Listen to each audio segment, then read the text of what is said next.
Okay, good morning again.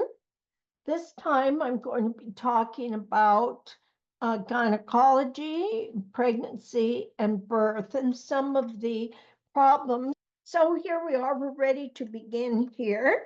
All right, the objectives. We're going to talk a little bit about female anatomy, conception, and then several different um, disease entities, if you will, and problems that can occur prior to delivery and then post delivery.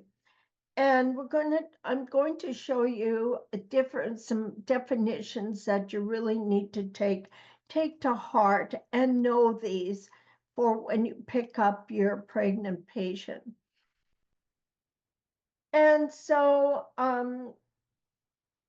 obstetric trauma, premature labor, pregnancy hormones, pathophys, 3 stages of birth, and then different alternate birth presentations, care of the mom post-birth, and some complications. I may not go through all of them, but I'm going to give it a good shot.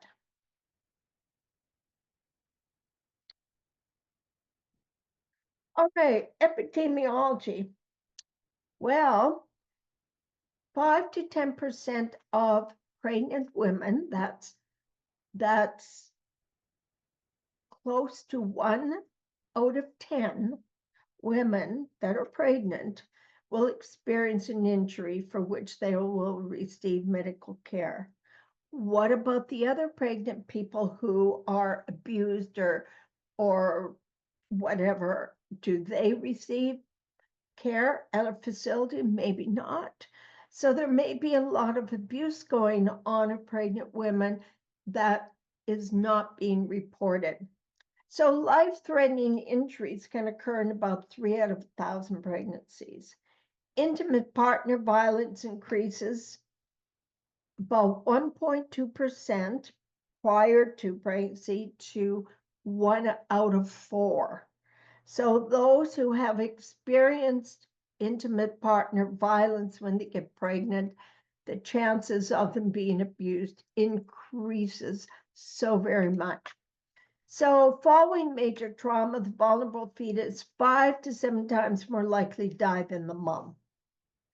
Very interesting. So we'll get into the meat of this. So here's the anatomy and physiology. This is the outside part of the female anatomy. And what we're really interested in is the vagina at this point.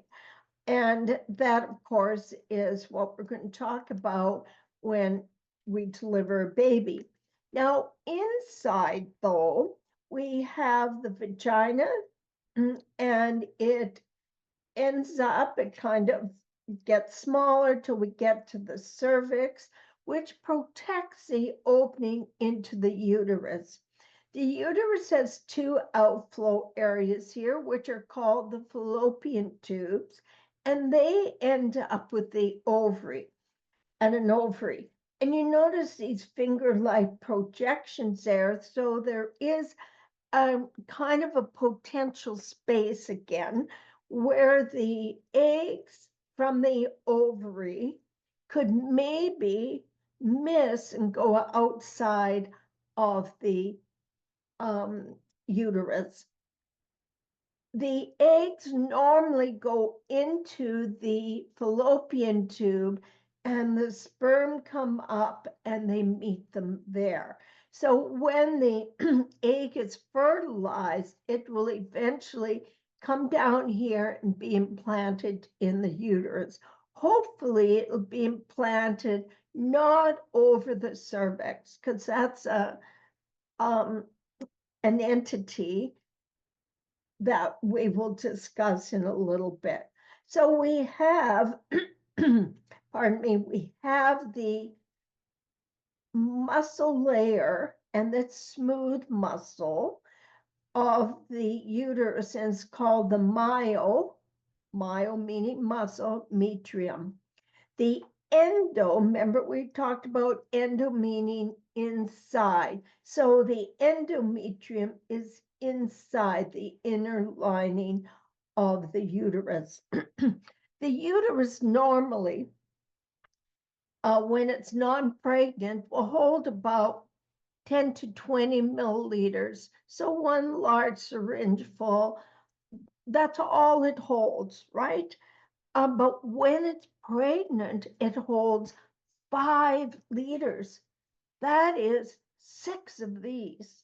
So it has that smooth muscle really expands. So in conception, the fully mature egg is released from the ovary and travels to the fallopian tubes. And normally the sperm come and it is meets up with the egg, and then as it becomes fertilized, it's called the zygote, then it becomes a blastocyte, and then when it's in the uterus itself, it's called an embryo. Later on, during the pregnancy cycle, the baby starts having a heartbeat at 4 weeks after it is conceived and the egg is fertilized. Isn't that amazing? 4 weeks. More miracles. So, what things can happen to the inside of the uterus? Well, we can get an inflammation, an itis, or irritation. But what causes it? Well, I'll give you a clue. It's called sexually transmitted diseases. Gonorrhea and chlamydia primarily cause an inflammation in the lining of the uterus.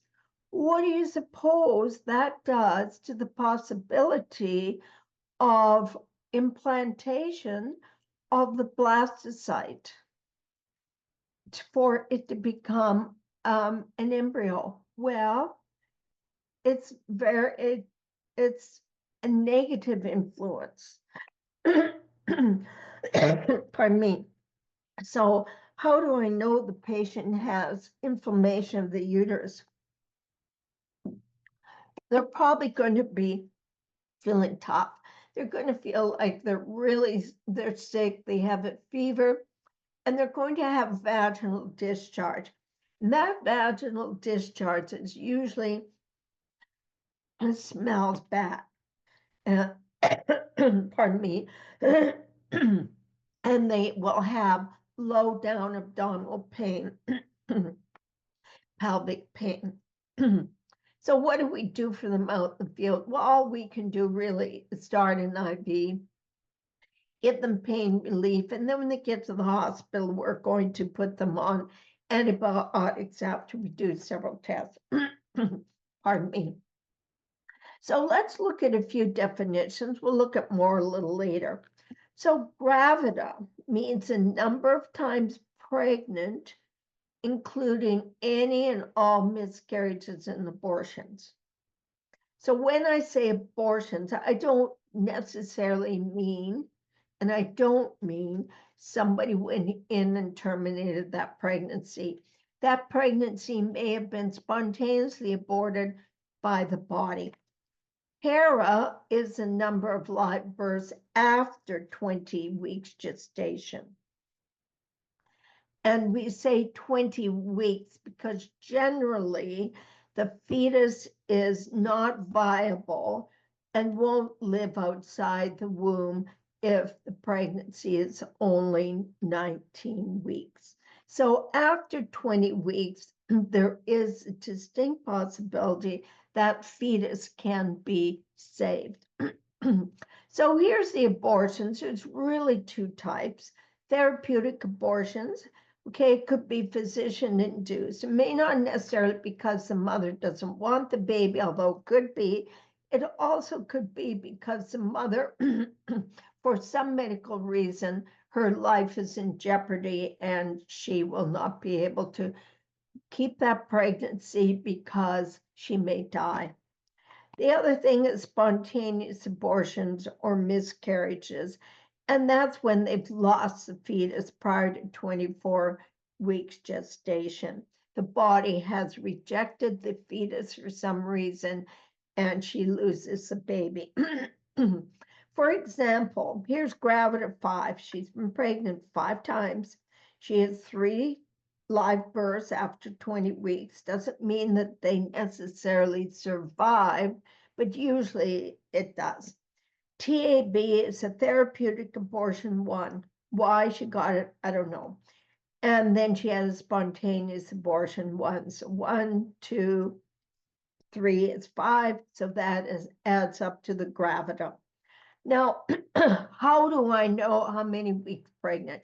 Because many people you pick up, they say, I don't know when my last normal menstrual period was, with emphasis on normal, okay? Because they may have had little spots of bleeding, but that's not their normal menstrual period. So emphasis on normal. So if they do know their last normal menstrual period, you're cooking with gas. So it's last normal menstrual period date plus 7 days and minus 3 months and add 1 year, obviously, unless it's at the beginning of the year. So palpate the fundus. Now the fundus is the feeling of the uterus at the top, okay? So when you have something growing in you, like pregnancy, the top of the uterus is firm. It's not firm like a bone, but it is firm. And when you feel a fundus, you will know what you're feeling. And when you feel for the fundus, if they don't know their last normal menstrual period, and even if they do, it's a great idea to feel the fundus, gives you some idea if their dates are right. So if you feel it just above the symphysis pubis, they're probably about 12 weeks pregnant.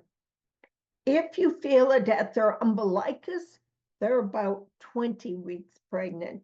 If you feel it at the subcostal margin, then they're approximately 36 to 38 weeks pregnant.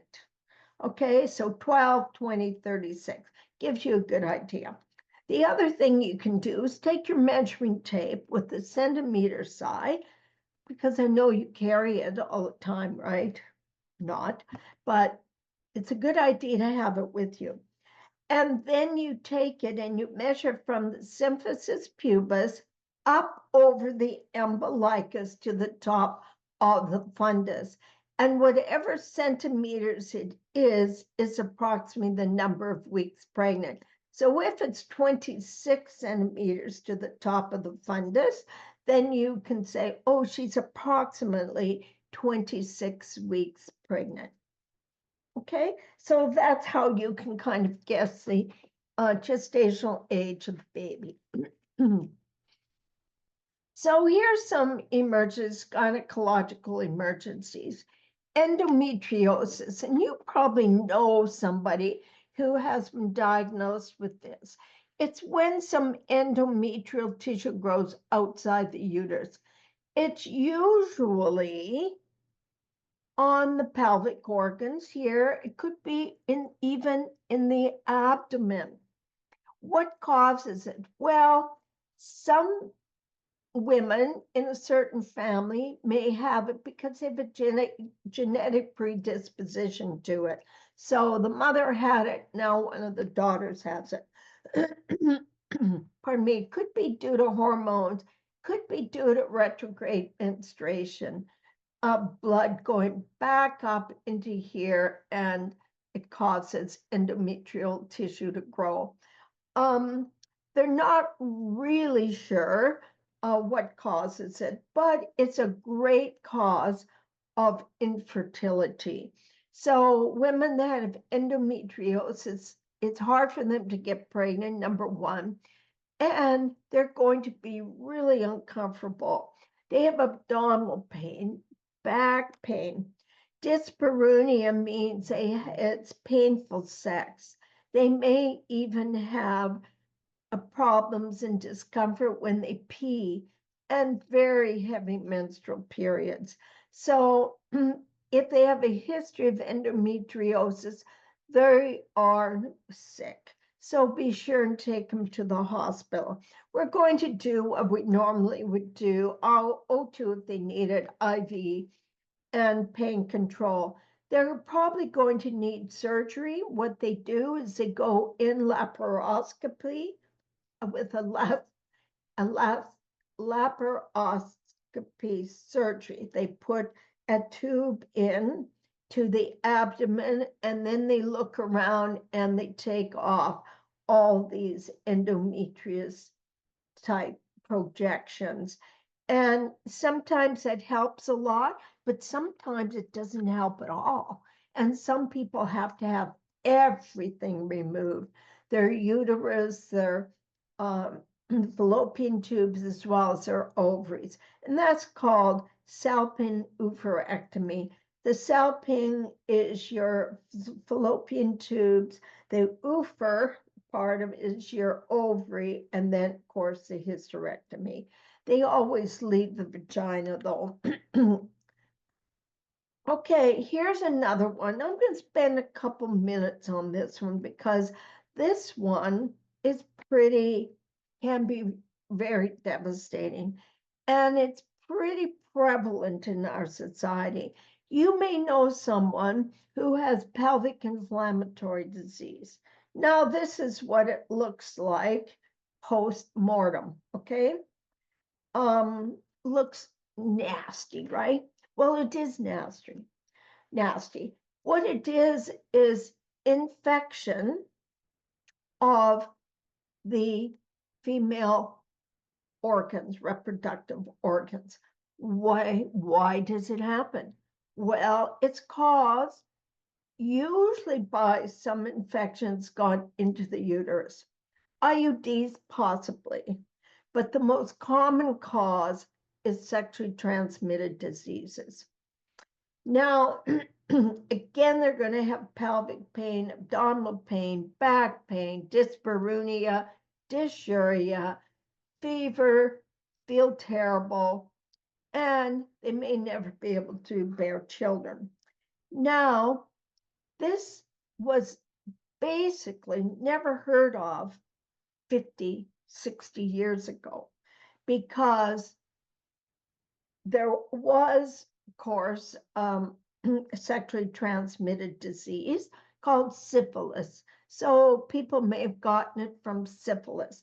But then in the sexual revolution era, people were having indiscriminate sex and they were passing on these sexually transmitted diseases, which made their great debut in the 50s and 60s and 70s. And so people think, okay, I can have a one night stand with this one, with this one, this one, with that one. But they don't realize that this one over here, they first had sex with 5 others. And those 5 others had sex with 10 others.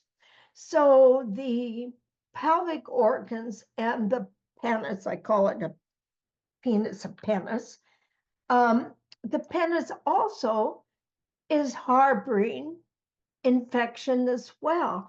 And so here you have a one night stand, maybe with one guy only, and he's had sex with 5 or 10 different ones.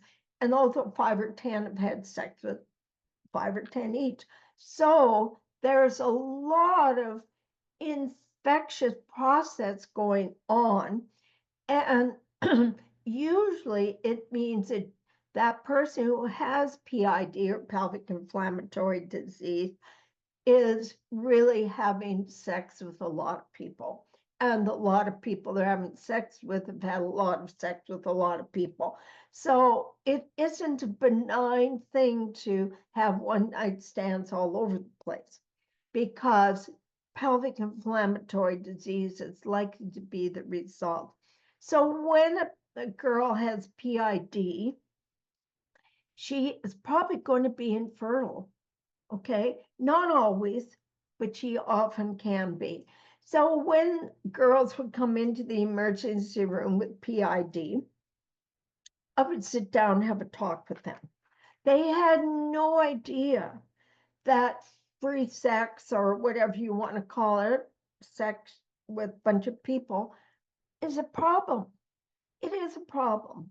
But you know who's going to suffer the most is you as a girl, because of pelvic inflammatory disease. Now, are you going to have one episode of pain and discomfort and smelly vaginal discharge?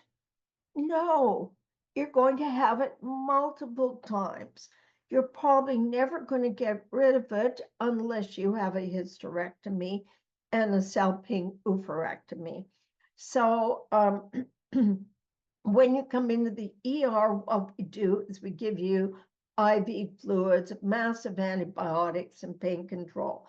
Now, we can get rid of the acute phase of PID when you come into the ER, but not forever. Okay, you're going to come back and back and back, and they're really uncomfortable, really uncomfortable.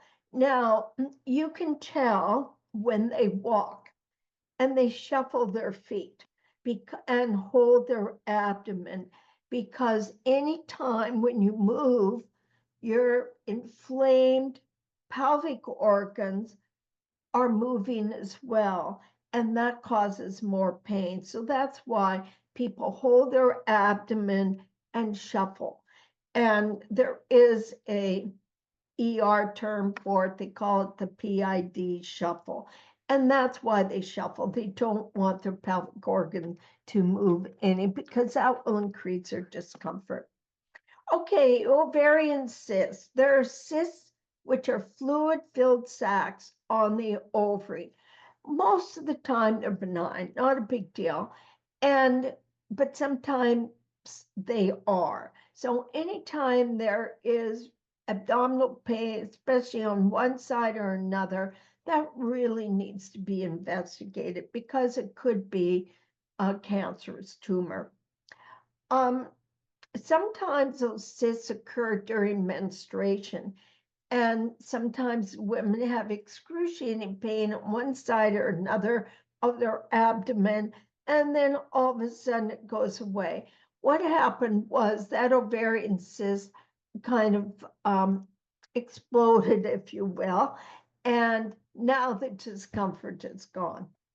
And it's not a big deal, but it still should be, you still should be examined.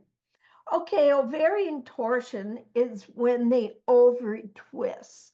Now that is really painful, and that's an emergency.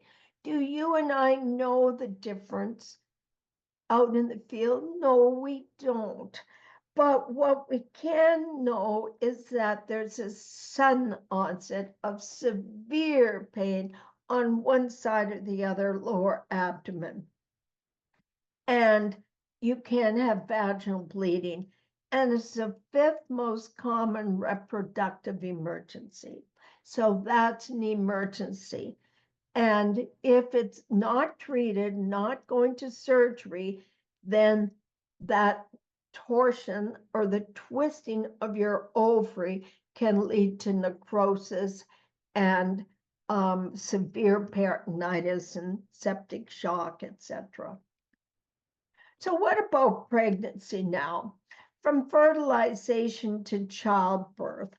And I'll let you look at these films on your own, but it's very interesting. And I'll try to tell you a bit about it.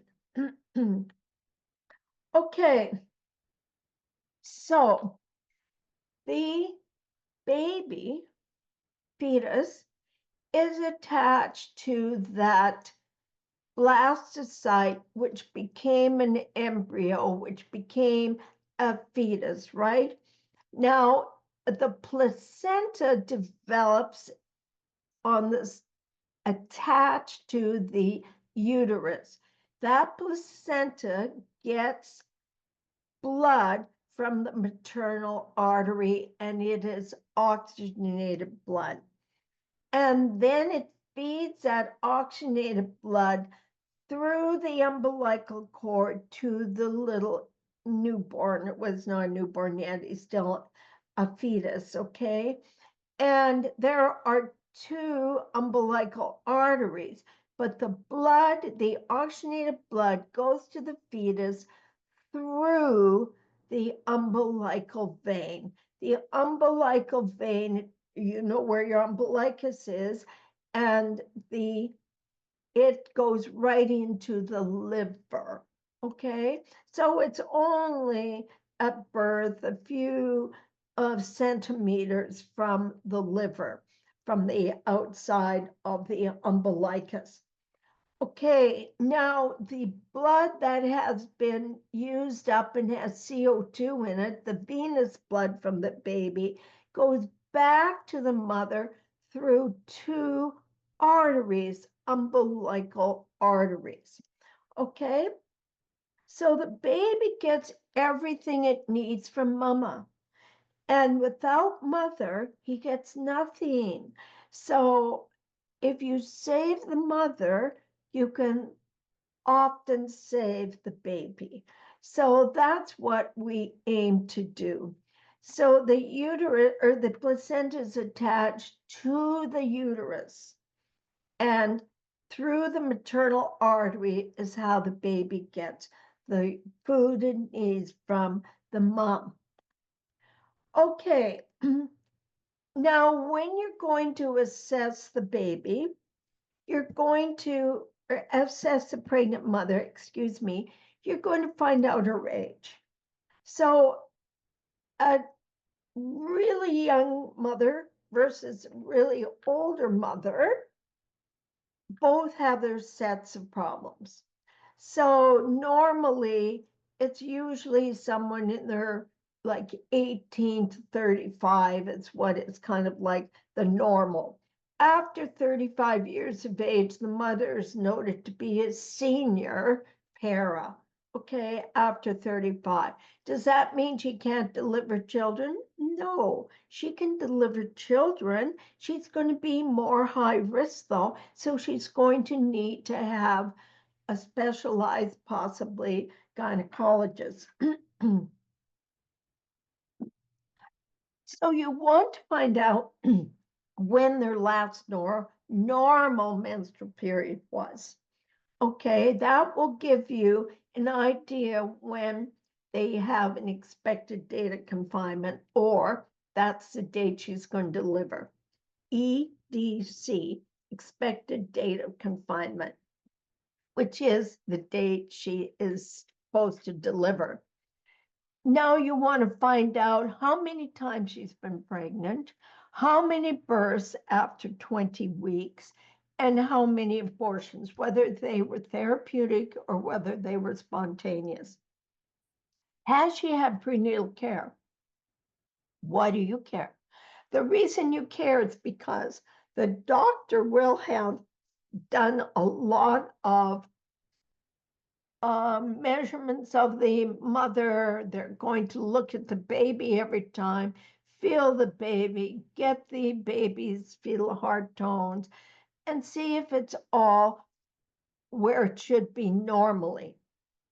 The other thing is they measure the pelvis, right? They want to know whether the baby can pass through the pelvis, because sometimes in some women, the pelvis is really narrow and their chances are they're not going to be able to deliver the baby vaginally. How many babies are in there is another issue. So if I know there's 3 babies in there and she is ready to deliver, I need more people to help me, right? Because I'm going to have 2 extra babies and I need someone to take care of the mother specifically. What was her obstetrical and gynecological history? Did they have any problems with their pregnancies in the past? Have they had any gynecological problems? Did they have any kinds of um, like endometriitis, endometriosis? What kinds of things do they have? There is also disease that they could have where they have no cilia in their reproductive tract to help the sperm move on up through the reproductive tract. So there, that could be an issue. They have a mucus plug. That is mucus that is in the cervical os, okay, when they're pregnant. And that mucus plug is there to prevent bacteria from going up into the uterus and infecting the baby and or the mom. Has that been discharged? And I'll show you a picture of it. Amniotic fluid, bag of waters, when has that broken? If it has broken, how much was it? What did it look like? Was it little trickles, or was it like she had just peed a whole great amount where she was standing or sitting? And what kind of complications has she had with this pregnancy, if any? And then sampler, sample history. And we add the R now, which means risk factors. And you probably knew that, but just in case you didn't. And then when is their expected date of confinement? When are they supposed to deliver? So here's a couple of other terms I want you to know. Null IPRA, that is her first baby that she is carrying, greater than 20 weeks gestation. Multipra is mean multi, pregnant, more than one pregnancy carrying fetus 20 weeks or more. Multigravida is more than one pregnancy. Senior para, I already mentioned that, that's a mother who is greater than 35 years of age. Now, in this society now, there are a lot of women waiting till they have their career very established and they have a house and everything's good. I now can have a baby and I can provide for him very well. So it's not unusual to have mothers who are older than 35. Meghan Markle was over 35 when she had her first baby. I think she might have been 41 or 42, I don't know. And I'm sure she had specialized obstetrical care and the babies are fine. Okay, so what happens to the mother when she becomes pregnant? What physiological changes are there? Now, she has a dramatic increase in circulating blood volume. Well, stands to reason she needs it for the baby, right? And usually happens about 10th week in pregnancy in the first trimester. So therefore, she has more circulating blood volume, but not necessarily more hemoglobin molecules for oxygen to attach. Therefore, she has a low hemoglobin, right? Because she's got more fluid, but she doesn't have more hemoglobin molecules. So her blood really is dilute, eh? So that's why the doctors order prenatal vitamins and iron. So the other thing is she can have blood loss, which is going to be even up to a third of her total blood volume before there's any signs or symptoms. And when she gets to 24 weeks or about 6 months, that gravid uterus or that pregnant uterus, right, now puts pressure on her inferior vena cava. So if she lies down or even if she sits down sometimes, depending how big she is, She may put too much pressure on the inferior vena cava, decreasing the amount of blood that's going back up to the heart. Therefore, she may faint or have supine hypotensive syndrome. That is why we turn patients when we're transporting them onto their left side to get that gravid uterus off of the inferior vena cava. And other things, like I just mentioned, her blood volume gets increased significantly. It's diluted, like I said, and the hemoglobin is low. Now, her coagulating power of her blood increases. Makes sense, right? Because when she delivers, she loses blood, but that coagulation increase keeps her from losing a lot of blood. Because at birth, if that didn't happen, she could lose most of her blood volume and she could die. So her blood is hypercoagulable. So she is at more risk for deep venous thrombosis. And we talked about that in one of our other talks, right?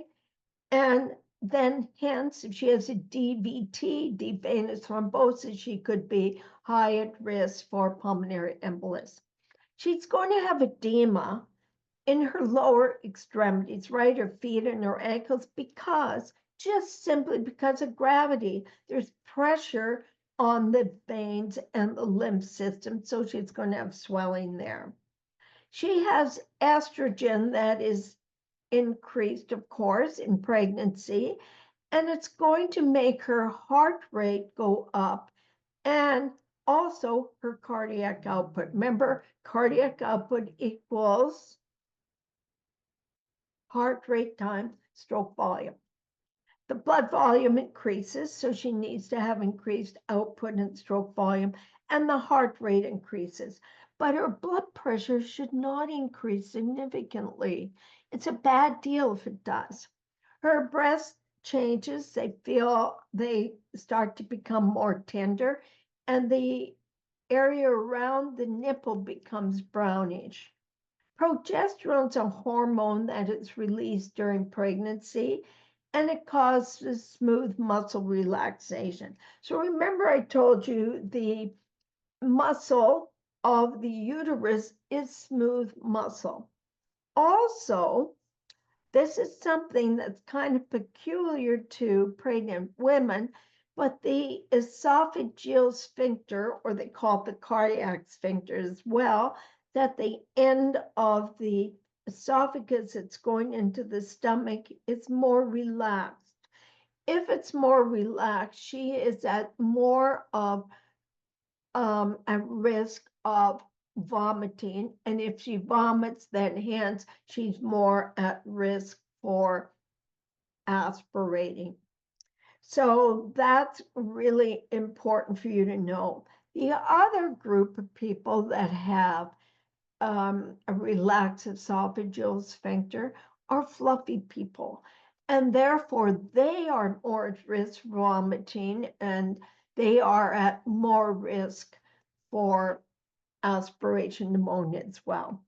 They're constipated because of the pressure of the uterus on the intestines. And they walk differently. They walk differently because with their back, lordosis of their back, because they are trying to change their center of gravity so that they don't fall over with the gravid uterus, right? And they have decrease in their functional residual capacity. So their breathing takes a little bit of a hit because it's putting pressure on the diaphragm, right? So they don't have as much area in their chest for their lungs. So their lungs don't have as much area to exchange air. So they're going to be a little short of breath expected. Okay.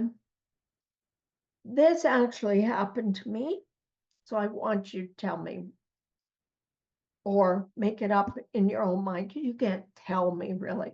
But patient called 911 abdominal pain, states she's 3 months pregnant. She's had 21 pregnancies, 3 children at home, thinks she might be pregnant again. She had the doctor do a D&C, which is dilation curettage for her unwanted pregnancies. So what's her gravida?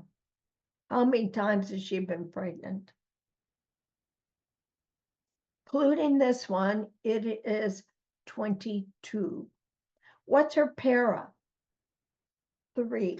She has 3 children at home. What's her SAB, spontaneous abortion, or TAB? And she had 19 therapeutic abortions. I nearly had a syncopal episode when she was telling me this. It was just like, doesn't everybody have the doctor terminate the pregnancies? I tried not to make any kind of nonverbal response. I just could not believe it. And instead of using birth control, they used therapeutic abortions for the birth control. So within the first 3 months of pregnancy, she had her pregnancy terminated. Pregnancies terminated. Okay, and here, like I said, determining expected data confinement. Here's with a measurement that you're going to do. If you're going to use a measuring tape, you're going to put the measuring tape here, go up over the umbilicus to where you feel the top of the fundus. And that will give you whatever centimeters, not inches, centimeters, that's going to be approximately the number of weeks pregnant. The other thing is I can feel for the fundus. Okay, if I feel the fundus just over the symphysis pubis, she's probably about 12 weeks. If I feel it at the umbilicus, she's about 20. If I feel it at the subcostal margin, she's probably 36 to 38 weeks pregnant. When she is ready to deliver, her fundus will now be lower. Now, why is that? The reason is because the baby is getting into position and now has gone further down in her uterus, and the head is now at the cervix or close to it. So the fundus will be decreased. Okay, so what are some problems that can happen during pregnancy that can possibly affect the life of mother and or baby? Well, hyperemesis gravidarum. So hyper, too much, emesis, throwing up when she is pregnant. What's the cause? They really don't know. And it usually occurs in the first trimester. And it's usually like really dramatic. They throw up and it kind of goes across the room a little bit. May contain bile and blood if she's been vomiting a lot. And because she can't keep anything down, of course it's going to contain bile, won't contain food generally. So they can become very dehydrated and they can become very malnourished. Therefore, the baby's going to be malnourished. Now, this is a couple, and I think you all know who they are, Prince William and Princess Catherine. The press knew when she was pregnant because she would go into the hospital because she had severe cases of hyperemesis gravidarum with every baby she had. So she needed to go in the hospital to get rehydrated and get medicine. Now, her blood glucose could have gone down the tubes too, right? Because she's not taking in any nutrition. So, of course, we're going to check their glucose levels, start an IV, and we need to get authority.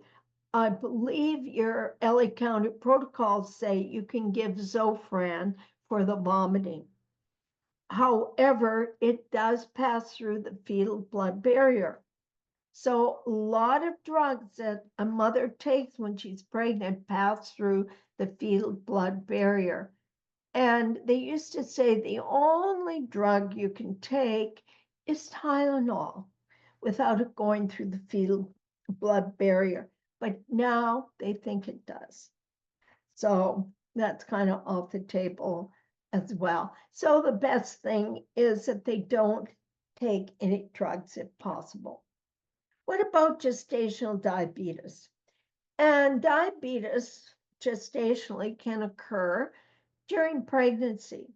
Why exactly? They don't know. They just can't process the carbohydrates like they used to before they were pregnant, so their blood sugar elevates. So they're going to have all the signs and symptoms of a new diabetic. They're going to pee a lot, they're going to drink a lot, and they're going to eat a lot. So what do they do for this? Well, they're going to, most people, if they're really fastidious about it, can control their glucose with diet. They may need to have oral hypoglycemics like metformin is a common one they use, but it crosses the fetal blood barrier. So that's up to a doctor and the pregnant woman to decide what medications, if any, they're going to take. High flow O2, IV fluids, and we can give them dextrose, D10, if their glucose is low. So if they have gestational diabetes, they're at risk for eclampsia or preeclampsia, which we'll go into. So preeclampsia occurs in about 8% of pregnancies. And that means the highest risk ones are the ones I told you about. The young ones below age 18 and the older ones above age 35 who become pregnant. If they have any previous comorbidities, like they're diabetic to begin with, they have high blood pressure to begin with without ever being pregnant, and they're fluffy, the chances of them having preeclampsia are higher. And it occurs about 20th week of pregnancy, and it may occur until 8 weeks postpartum. So they have this disease syndrome for that long a time. What is the issue? Well, the issue is this: hypertension. By definition, hypertension for preeclampsia is 140/90 or above. They also are going to be edematous. And we talked about edematous of the ankles and feet and that because of gravity. But their hands may become edematous, their fingers, their face becomes edematous. And that's not normal. Okay, so if that occurs, they need to be checked by their doctor because they could be preeclamptic and their blood pressure could be elevating. If they have a headache, which often occurs with high blood pressure, nausea, vomiting, they're not being able to focus well, photophobia, and they have rapid weight gain, all those things can lead a physician to say, okay, I think you're preeclamptic. We got to do something about this. Now, the other thing which you're not necessarily going to be able to figure out in the pre-hospital environment is protein in their urine. Now, there is one thing you can do. This isn't a foolproof method, but when they go to the bathroom to pee, and all the women will say, I have to go to the bathroom before you take me, right? So they go to the bathroom to pee, have them not flush the toilet, go in and look. Because if they have protein in their urine, that pee in the toilet will be all foamy. And that is a good indication that there is protein in their urine. So you want to document that. Now, when does preeclampsia become eclampsia? That's when they have a seizure. Okay, so a seizure is the defining method of knowing they're now eclamptic. Their blood pressure is up higher, 160 to 180 systolic over 105. That is your definition again. This patient has high blood pressure. They're going to have the headaches. They're going to have the nausea, vomiting. They're going to have photophobia, not being able to focus with their eyes well. And so that's eclampsia. Can they have another seizure? Of course they can if their blood pressure is not being managed. And the drug that we use the most, that's the most effective, is magnesium sulfate. But of course it passes through the fetal blood barrier, so many others. LA County says you're going to give them midazolam. And again, it passes through the fetal blood barrier. So, you do what your protocols ask of you, and you can't have a female who's pregnant seizing all the time because they're not getting any oxygen, and certainly the baby's not getting any oxygen. And you're going to transport them in a sideline position, take the graft uterus off the inferior vena cava. So another thing that can happen is they can become pregnant outside of the uterus, and that's called ectopic pregnancy. It could be in the fallopian tube where the sperm and the egg met and became one. Okay, that is the most common area. And the fallopian tube is very narrow. So as the fetus grows or the embryo grows, it's going to outgrow the sides of the fallopian tube, and it's going to burst the fallopian tube open. And then they spill the contents into the abdomen, and then they get an infection in the abdomen called a peritonitis. And they could be in the uterine wall, outside, could be in the ovary, or it could even be outside into the abdomen where you have a pregnancy starting. Now, they're going to have a lot of discomfort, a lot of pain, and they may or may not have vaginal bleeding. And the vaginal bleeding probably isn't going to be bright red. It's going to be more brownish. They're going to feel sick to their stomach because of the discomfort, and they might have shoulder pain. You're going to see Marion Weinerth, but they have shoulder pain.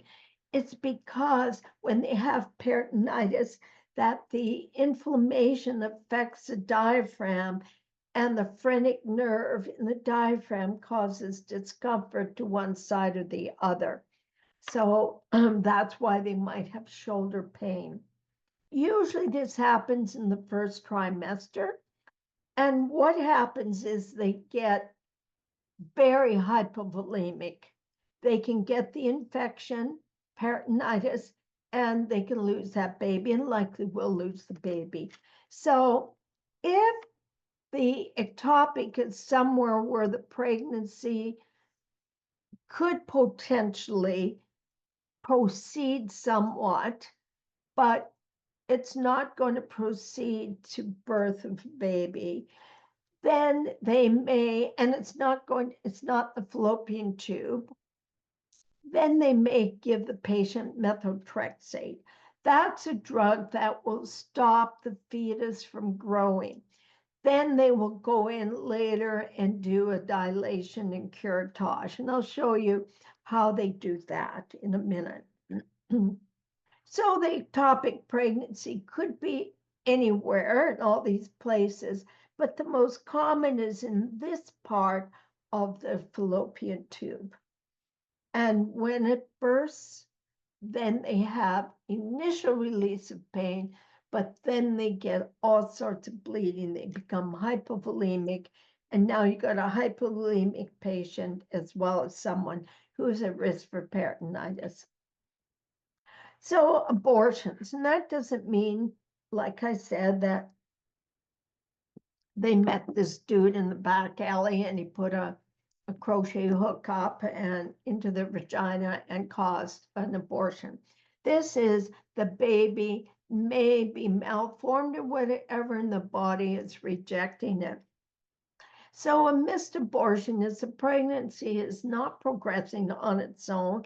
They may have abdominal discomfort, but when the doctor looks in their vagina, they find that the cervical os is closed. So they're going to need dilatation and curettage. Threatened is in the first trimester, they have pelvic discomfort, but here they have vaginal bleeding. And that's what we don't want to see.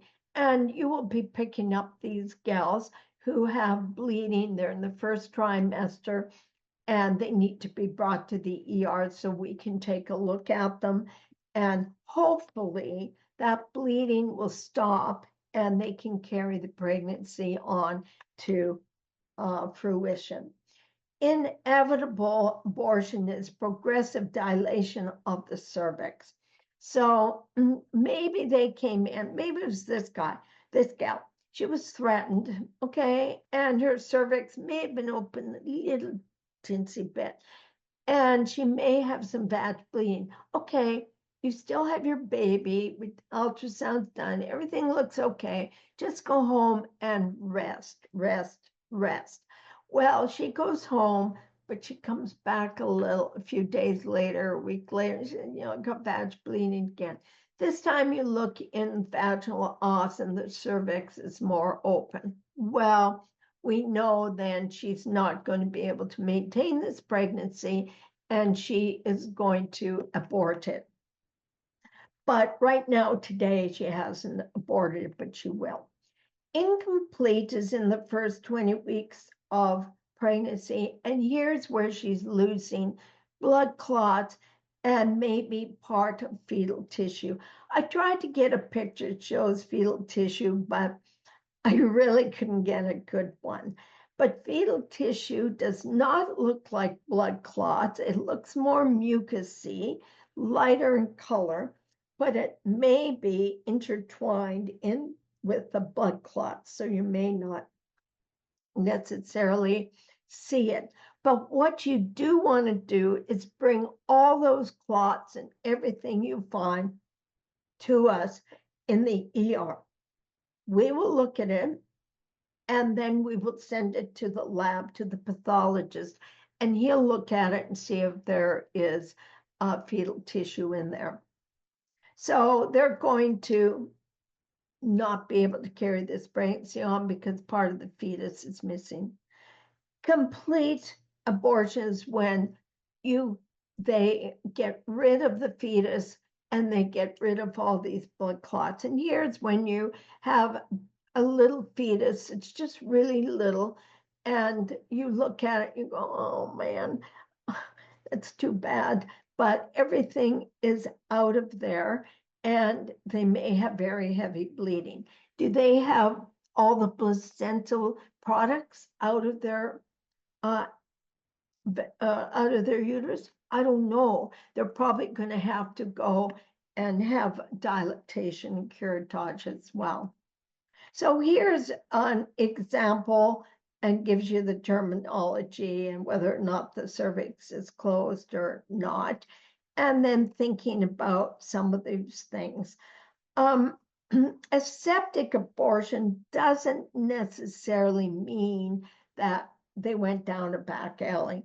It means that they might have gotten infection into the uterus somehow, and that baby becomes infected, and they're going to lose that baby. The baby is going to be septic. So septic abortion is usually less than 20 weeks again, and the mother is going to be very, very ill. They're going to be septic. So they need to get those products of conception, the POC, products of conception, out of the uterus. And they're going to need to go to surgery to get everything out and to give them massive doses of antibiotics. These patients are in ICU. So there may be an induced abortion, like the therapeutic, like that woman used abortion as a birth control. And doctors do a dilatation and curettage, or they may be given medication to induce the abortion. And that is by prescription only, usually given the first 10 weeks, not a late pregnancy abortion. And that can be for a medical reason. Doesn't necessarily have to be because the mother doesn't want the pregnancy. Again, induced abortion, same thing. So here's dilatation and curettage. The doctor puts a speculum into the vagina, and then he puts this little thing that looks kind of like a half spoon, and he goes in and he scrapes the sides of the uterus, the endometrium, and he brings out blood clots and whatever else is there. There may be retained products of conception. That's RPOC, retained products of conception. That way, so that there is no parts of the placenta, no parts of the fetus that are still in the uterus and can cause severe bleeding. So this doesn't take very long, maybe 10 minutes, maybe 15 minutes, but they need to be put under general anesthetic because, as you can imagine, it's rather uncomfortable, to say the least. Now, I just put this in, not because it's in one of your objectives, but because there is a morning after pill. And this morning after pill reduces the possibility of the fertilized egg implanting in the uterus. Okay, so that's the plan B. It's a synthetic hormone similar to progesterone, and it's usually taken within 72 hours after unprotected sex, maybe up to 90% effective. So people who've been raped, for instance, they would be ones who would take it. And of course, it's going to be people who are going to take it because they don't want a pregnancy. Here's another thing. Now, the pregnant female might, within the first trimester, usually, they may present with bright red vaginal bleeding. No discomfort, but bright red vaginal bleeding. What is happening here is that the placenta has implanted way down in the uterus, close to the cervical os, or even over the cervical os. So as the baby gets bigger, it puts pressure on the placenta and it starts to bleed. Here's the two things about placenta previa. Well, three. It's usually in the first trimester. There is no pain, but there's bright red vaginal bleeding. Those people need to be taken to the hospital because can they bleed out and become hypovolemic? Absolutely, they can. So that's going to be an issue. Just one sec, I just wrecked there we go. All right. So that's placenta previa. Previa, I don't know how you want to remember it, but previous, I don't know, placenta previa. And sometimes, depending exactly where the placenta has implanted itself, it's further up, they can continue on with that pregnancy, but they need to go home and rest, and the doctors may do their magic to try and maintain that pregnancy. Okay, here's one that you will likely come in contact with, and I want you to note this one backwards and forwards: placenta abruptio. What happens in this time is the placenta pulls away from the uterus, okay, because of trauma, usually. Can occur just because, but it's usually a result of trauma. So this would be your patient that's been in a motor vehicle crash, or hopefully not, but it could be a pregnant patient who has been abused by their significant other. So when this patient's been in some sort of trauma, no matter what caused it, you're going to feel the abdomen and you're going to palpate the fundus. Now you know by virtue of when her last normal menstrual period was, when she's supposed to deliver that baby. Okay? So if she says, I am 24 weeks pregnant, and her fundus is at the subcostal area, 24 to 36, there's a big gap there. Why, when you measured her, she's 36 weeks pregnant, but she says she's only 24? Something's wrong. What is making her uterus expand? Well, it's likely blood, right? And where's that blood coming from? It's likely because the placenta is pulling away from the uterine wall and there's bleeding behind it. Now, depending where that placenta is implanted, that bleeding may be just behind the placenta and no vaginal bleeding.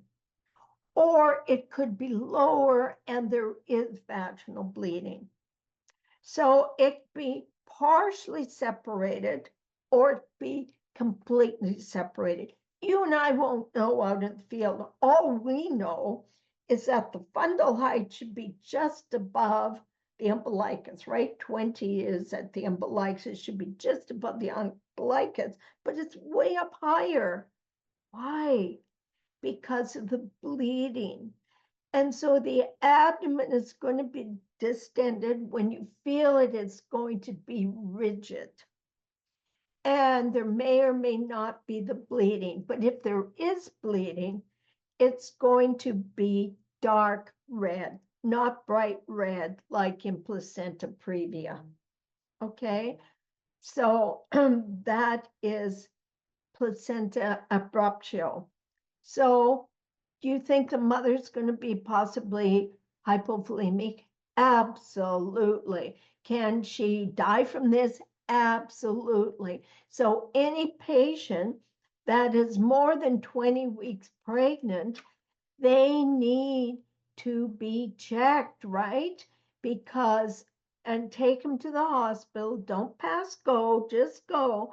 Because if they're towards the end of their pregnancy or after 24 weeks, they may be able to save that fetus.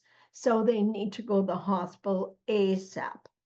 So oxygen IV and get them there as fast as possible. You give them IV fluids. We're going to start giving them blood and they're going to go upstairs for emergency C-section. Or there have been cases when we've done a crash C-section in the ER. Not usually. When the baby's not full term, we try and get the patient up to surgery, but there may be reasons why they can't take them up there. Now, here's a really, really, really, really bad one. This is usually a result of trauma as well. They have sudden severe abdominal pain, usually occurring to trauma. And when you feel the abdomen, it's not nice and a nice contour like placenta abruptio, but now it's irregular when you feel it because the uterus has ruptured and part of the fetus parts you may be feeling it. Maybe a little hand like this one, maybe a little foot, may even be part of the skull. Whenever it's irregular, when you're feeling the abdomen towards the end of pregnancy, the mother may die right away, and so may the fetus. So there may be vaginal bleeding, but there's certainly going to be hypovolemic shock. The fetus may or may not survive this. Now, I'll tell you about a case we had. There was a gal, she was in her final trimester, and she was a high-risk pregnancy. I don't know what all the details were because we didn't get all the history. And her boyfriend comes over and he says to her, you know what? You've been lying in bed, resting way too long. You're going to deliver the baby soon. So why don't I take you for a little ride? So she says, okay, it's raining outside. But he hasn't brought his car, he's brought his motorcycle. So she gets on the back of the motorcycle and they go around the corner and he can't make the corner and over they go. Well, guess what part of her slams against the pavement? Of course, it's going to be the pregnant uterus. Well, thankfully, she was only half a block from us. So you guys brought her into us and she was in full arrest. So we start of course, compressions on her, and the doctor says, give me a scalpel. And he did a crash C-section right there, handed the baby off for us to resuscitate. Well, we're resuscitating the mom.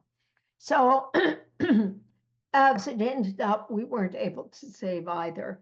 But the baby, sometimes the babies do survive. I think there was a case, it was in the news, a few weeks or months ago where the mother didn't survive the trauma, but they were able to save the baby. And I think there were pictures of them on the news.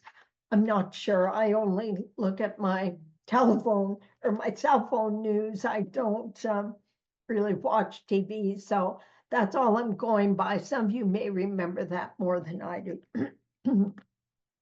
So what are some complications of pregnancy? We talked about gestational diabetes, but hypertension. We talked about eclampsia. We talked about preeclampsia. We talked about eclampsia. So the thing that needs to be watched is their blood pressure. The magic numbers are 140 over 90. Then they are considered eclamptic. And preeclampsia, like I told you, the edema, protein in the urine, and high blood pressure. Those are the three main things: high blood pressure, protein in the urine, and edema.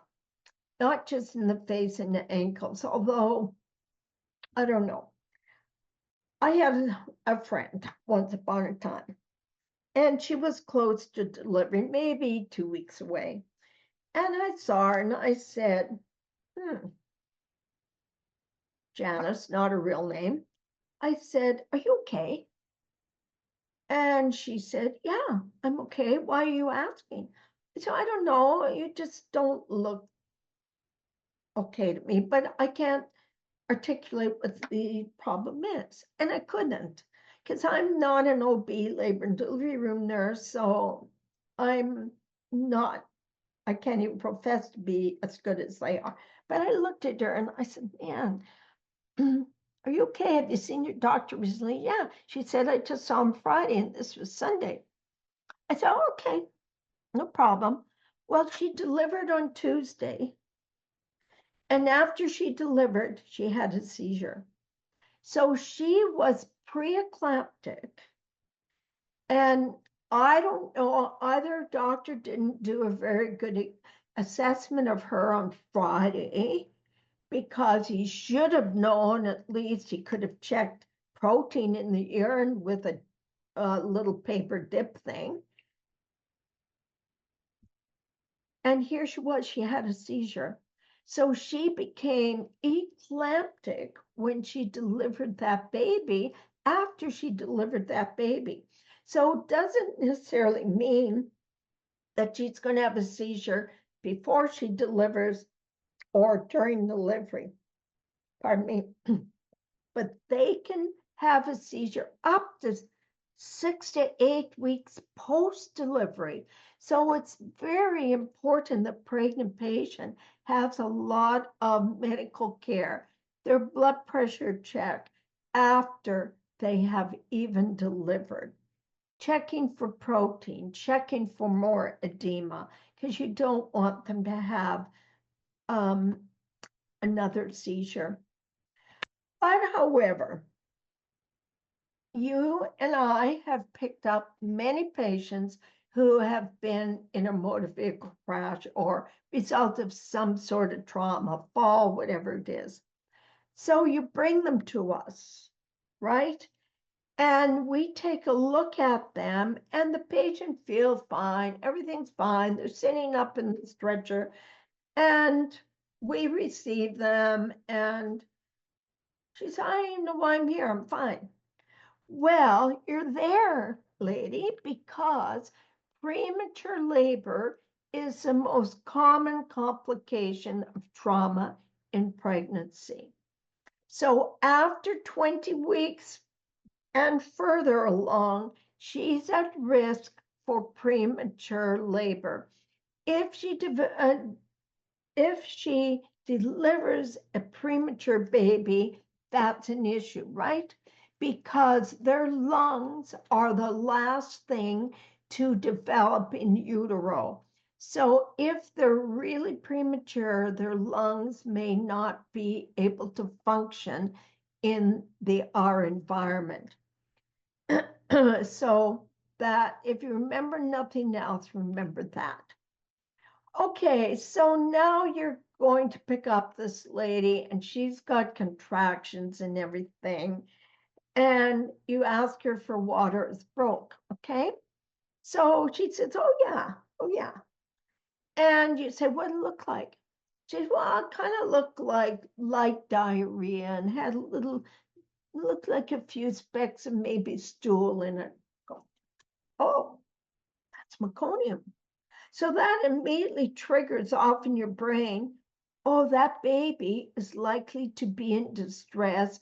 I'm going to need help because I've got a baby I'm going to have to resuscitate. So that's what it is. When babies are in distress in utero, they can pass their stool. And that stool has things in it like mucus, amniotic fluid, hair, and they aspirate in utero their own urine, etc., right? And it can be greenish black, it can be tar-like. That's really thick mucus, and we don't like that. If it's more liquid, you can get by with that because what's baby doing? It may aspirate that meconium, right? And it could go into their lungs. So that's an issue. And they can get an aspiration pneumonia. So we're really concerned if they have passed their amniotic fluid and it looks more like diarrhea. So who might be more at risk to have a child and the fetus with meconium being expelled in utero into the amniotic fluid? Well, it's going to be a baby that is past 40, 42 weeks gestation. Preeclamptic patients, eclamptic patients. It could be a normal fetal heart rate. It could be chorioamnionitis, and that is when the amniotic fluid is infected or the mom smokes. She fumes, maybe she even smokes a pipe, maybe she chews. Placental insufficiency and maybe not enough amniotic fluid. That's what oligohydramnios means. So there are different reasons why the baby may pass meconium in utero. The other thing is we call their first stool after they're born meconium. Okay. And it's usually greenish black tar like, and I'll show you a picture of it. That's what it kind of looks like in the diaper. That is normal. What's not normal is them aspirating that in utero. Then they're probably going to need further resuscitation after they're born. So let's look at stages of labor. Now, when I used to freak out when I was a baby nurse, remember when doctors saying to me, you know what, Marion, millions of women in this world have given birth and we haven't been there and they've done fine. Yeah, but not when I've been there. So anyway, my first experience as an ER nurse was not very much fun. It was a woman who was in the front seat of a small Toyota, looking backwards. She was on the floor, though, of the passenger seat, looking backwards, and she spoke a different language, so I didn't understand what she was saying. And neither did the driver didn't speak English either. And of course, I didn't speak whatever language she was speaking. Finally, I figured out there was a baby underneath her. So anyway, I called my colleagues. They were on the ER ramp. I called my colleague and I said, "Get the stretcher quick, and you're going to have to help me lift this lady out." So I'm fairly short, and I was not as fluffy then as I am now. So, but I'm a farm girl, so I know how to lift bales, etc. So when my friend came out with the stretcher base, I said, "I think there's a baby underneath her. You get the baby and I'll take her." So I lifted that lady. Thankfully, she wasn't very big. I lifted her up onto the stretcher, and there was the baby with the placenta attached. And the baby was purple.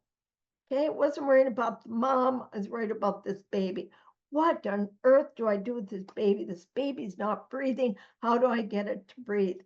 Well, the doctor came and he stimulated the baby, and the baby started to breathe and pinked up, and everybody was happy, and everyone lived happily ever after, except for Marion. So I went to my boss and I said, "You know what? I need labor and delivery experience, and I need newborn nursery because I don't feel I'm prepared." I was a fairly new grad at the time, and I need to be prepared. I can't stand this feeling of not knowing what to do. So anyway, that's what she did. She let me go up there, and there's 3 stages of labor: dilation of the cervix, okay? And the cervix dilates, gets wider, but it also thins out. That's called effacement. So dilation and effacement.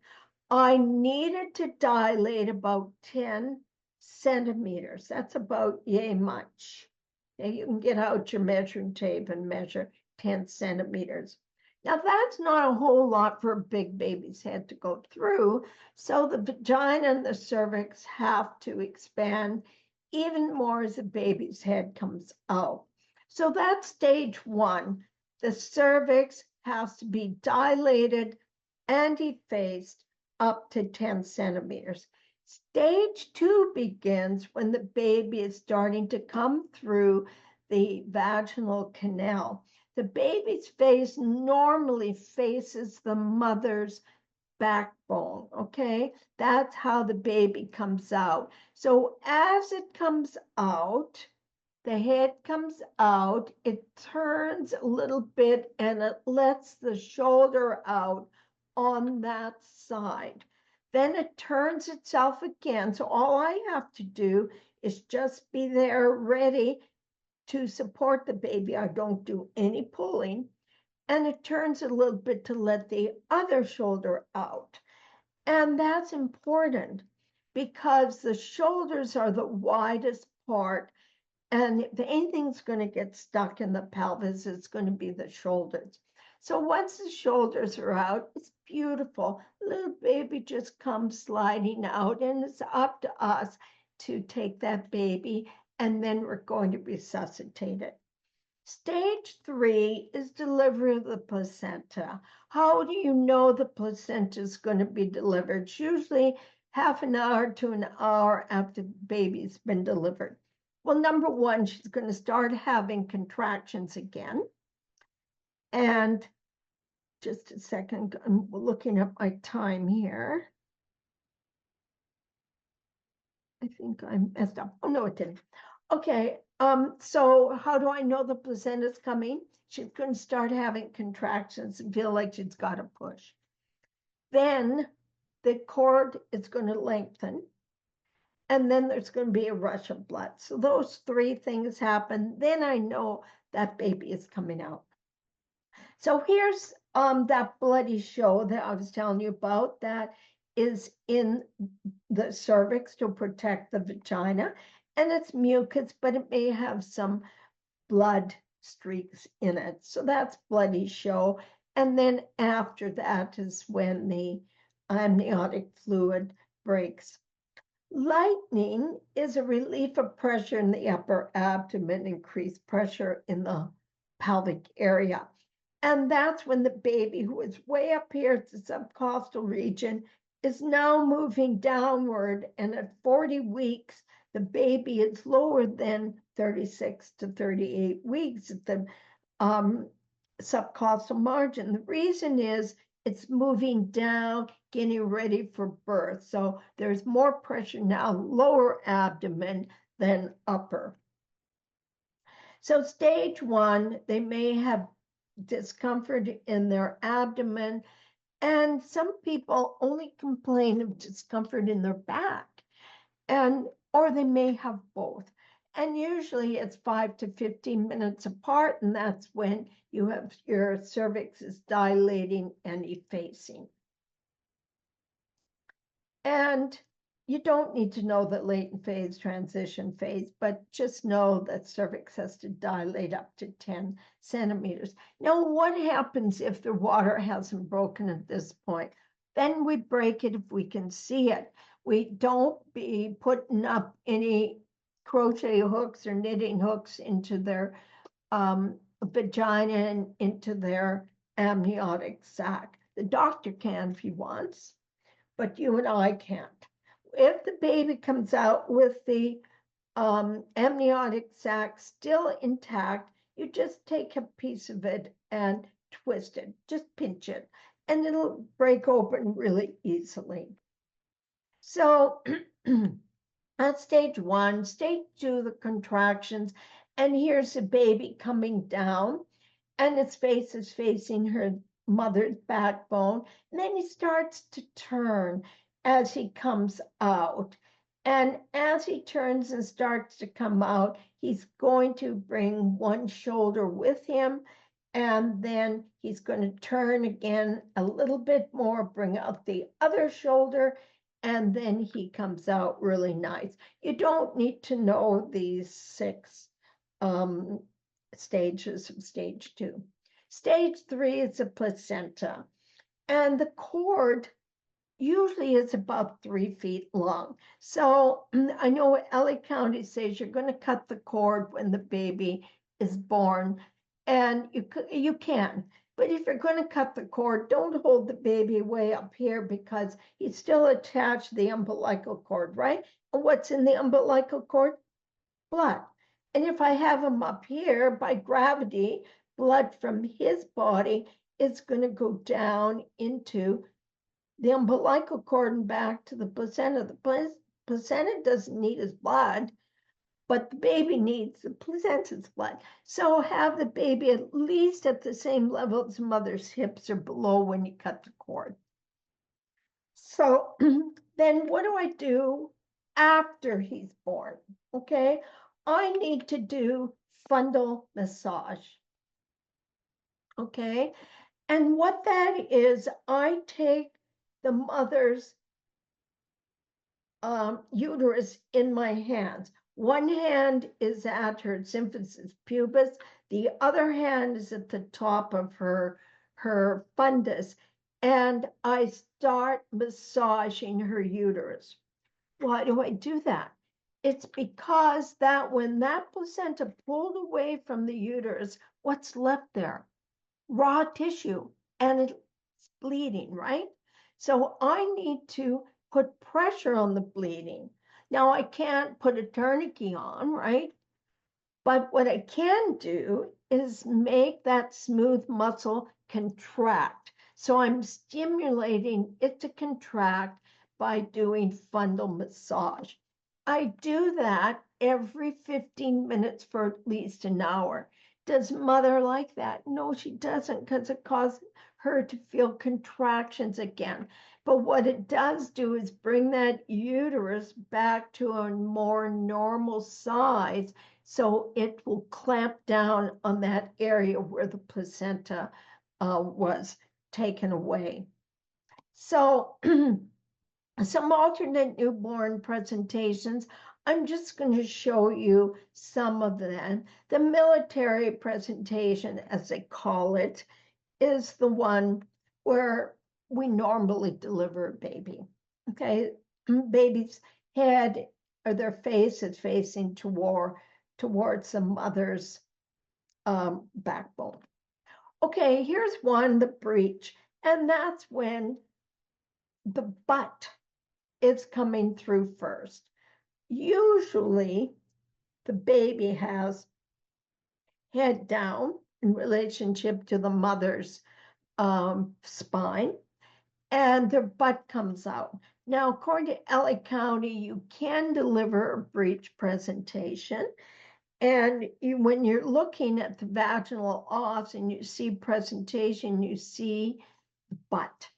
So the butt is going to come through, but when you can reach in, you don't go right into the vagina, but as soon as the hips come out enough, you see where the leg is, you can put your finger in like that and pull out one leg, and then on the other side, pull out the other leg.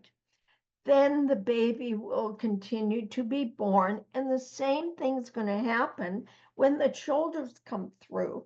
You're going to see part of the arm, and you're going to reach in and bring out one arm, reach in and bring out the other arm. So, but here's the kicker, LA County.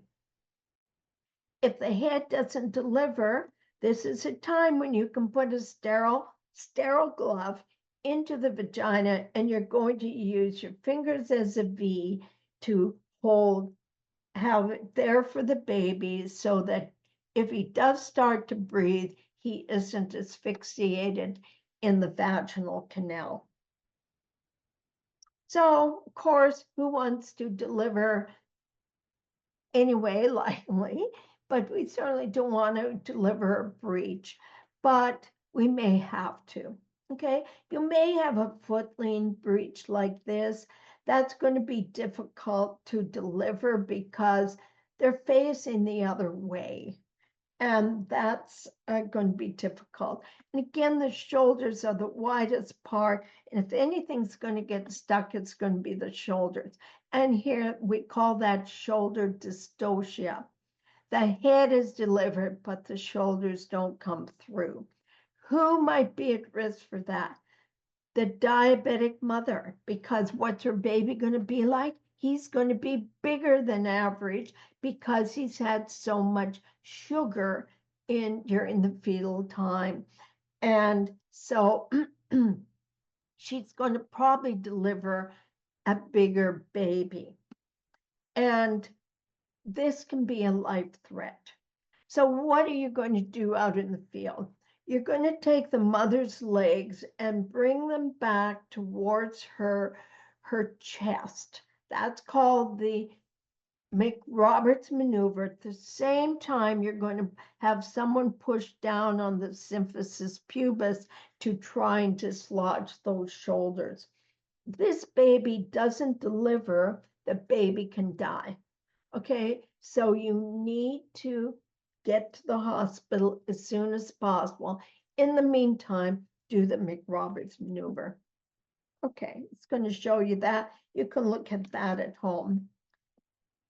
Okay, so another thing, which is quite common, actually, look at this. Approximately 63%, or excuse me, 63 of the deliveries out of 406 had the umbilical cord around the neck. So what do? How do you prevent the baby from being asphyxiated by the umbilical cord around the neck? So what you do when the head is delivered, you just put a finger over to get to the neck, and you're going to feel for an umbilical cord. If you feel that it is there, you're going to try and bring it up over the baby's head. If it doesn't go over the baby's head easily, right then and there, you clamp the cord and you cut. Because otherwise the baby's going to die from asphyxiation. Now, it says 1 inch apart here in Elliott County in policy or procedure 1217. Now, some babies have the cord around their neck twice. Some babies have it 3 times. And there is one person that was in one of our classes. She said her mother told her the cord was around her neck 4 times. That's really a lot. You think she would have been asphyxiated? Somebody hadn't cut the cord? Absolutely, she would have been. Okay, what about a prolapsed umbilical cord? The mother says she's pushing, she's feeling like she's going to deliver, and you take a look at the vaginal area and you see a cord coming through. That's all you see is the umbilical cord. What do? Well, you get them to the hospital as fast as you can. What you're going to do is elevate her hips, okay? So that more cord doesn't come through. So you're going to elevate her hips in one of these methods, okay? And what you're going to do with the cord that's outside of the uterus is you're going to wrap it in moist gauze, not saline soap gauze, but gauze that's been moistened with saline, and to keep it from drying out, because that's a baby's lifeline, eh? Okay, so that's what you're going to do. So if the baby's head is there and the cord is there, you're going to lift whatever presenting part, whether it's the head or the butt, you're going to lift it up off the cord, because any pressure on the cord is going to stop the blood flow, correct? And so you're going to put a sterile gloved hand into the vagina, and you're going to elevate whatever part of the baby is there. And if it's a head, you're going to use that V method again to make sure they can breathe when they come out. Now, I'm just going to say one thing. Babies, until they're about 4 to 6 months old, are preferential nose breathers, not mouth breathers, although they do breathe with their mouth when they cry, but they're preferential nose breathers. So it's going to be really important to keep their nose so that nothing is against it. Okay, there's a nice little baby. There is your placenta. And I'm not going to play this video. I'll let you do that at home. But I just want you to notice that this nice smooth part is what's attached to the baby's umbilicus, right? Now, if I turn that over, it's going to look like really raw meat. And you really have to have seen several of these to know whether or not it's intact. Because when the placenta pulls away from the inside the uterus and it is expelled, you don't want any pieces of that placenta left in the uterus, or it will cause infection and extreme bleeding. So that would be called retained products of conception. I'm trying to. Okay. I'm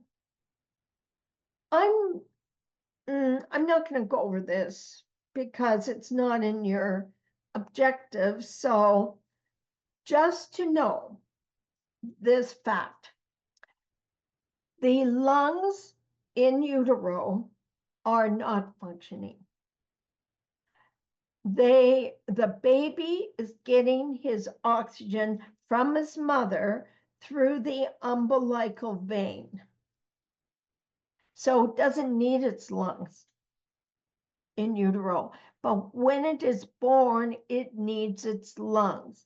Now, in utero, those lungs are filled with fluid. So when it takes its first breath, a miracle happens. The miracle is when it takes its first breath, it increases the pressure in the lungs and pushes the fluid that's in there to be reabsorbed into the blood vessels. So that's why I want to hear my baby cry lustily. Okay. That way I know that the air is displacing the fluid that was in the lungs during utero. There are 3 different things that are occurring with the baby's circulatory system in utero, which closes most of the time when the baby is born. And one of them is a ductus venosus. Now, the baby doesn't really need its liver in utero. So there is this bypass called the ductus venosus. It closes automatically, usually when the baby is born. The other thing is the ductus arteriosus. It's a piece of tissue that diverts the blood from the right ventricle to the pulmonary artery. And I don't need the blood to go to the lungs, right? Because the lungs aren't functioning. All I need blood to go there for is to keep the lungs alive, the lung tissue alive. So it takes the blood and pushes it directly into the aorta, ductus arteriosus, and then the blood goes to the rest of the body. The other thing I have is an opening between the right and left atria called a foramen ovale. So there is the oxygenated blood goes into both atria, right and left.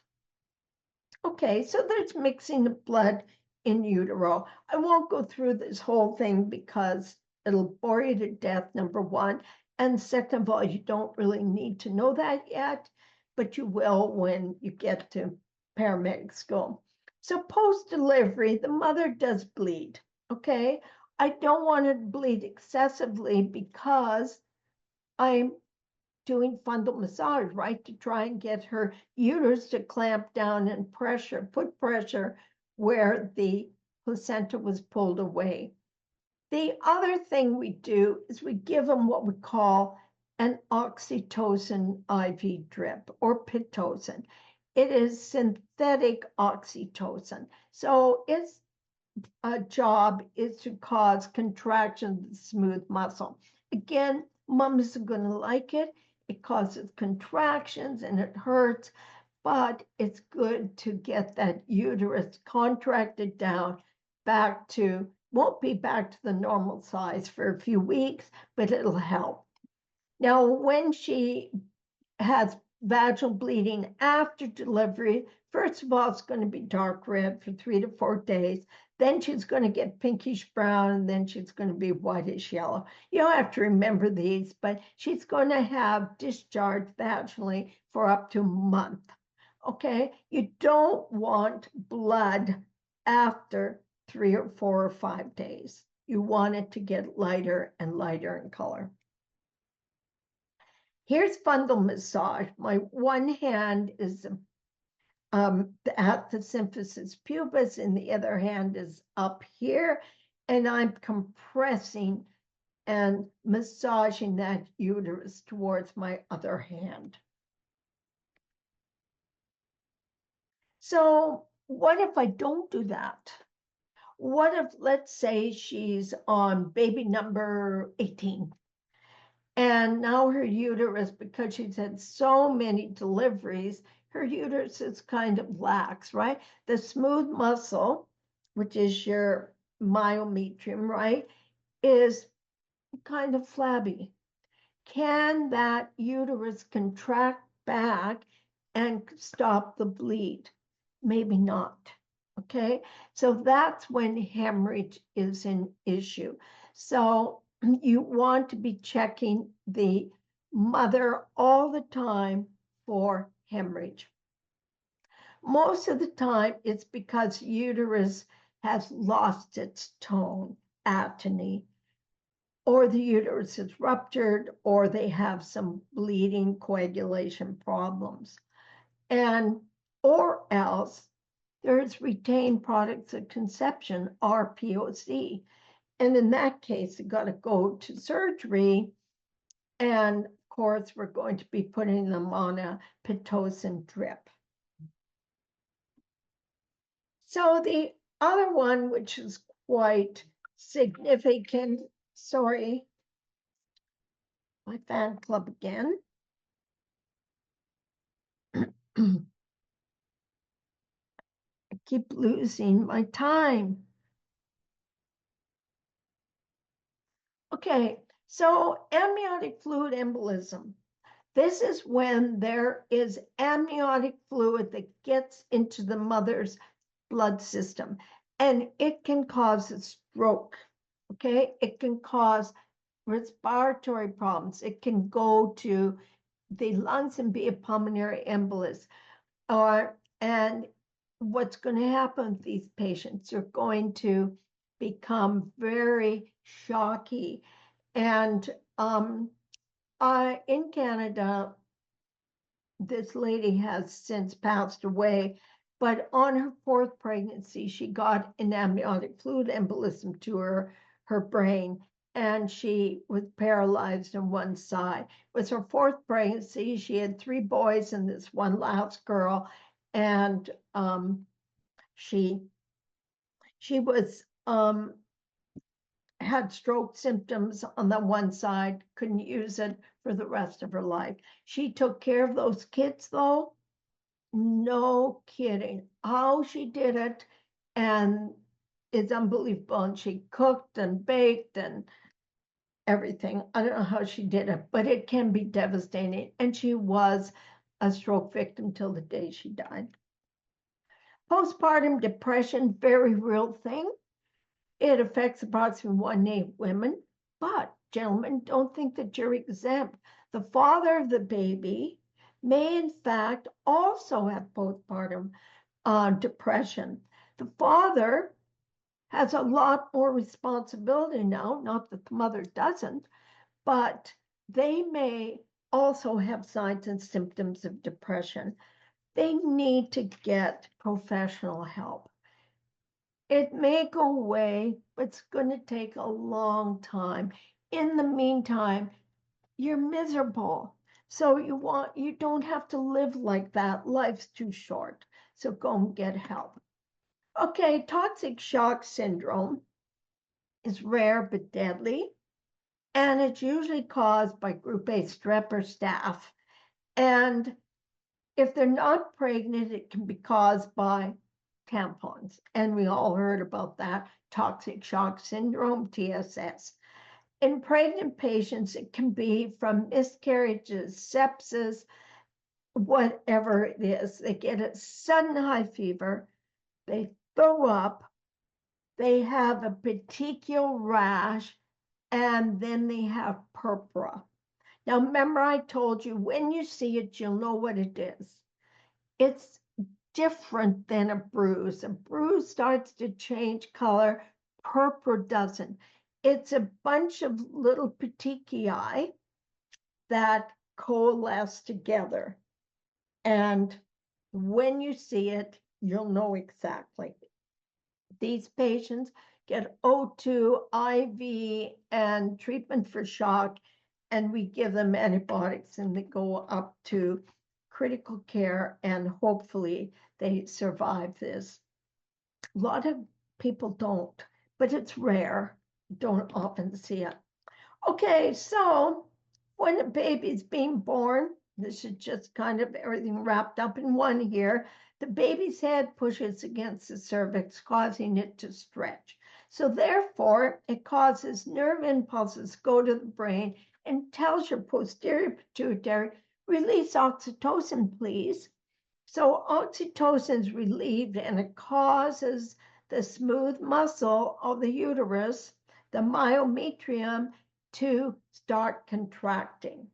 Okay, so that's how your baby is born.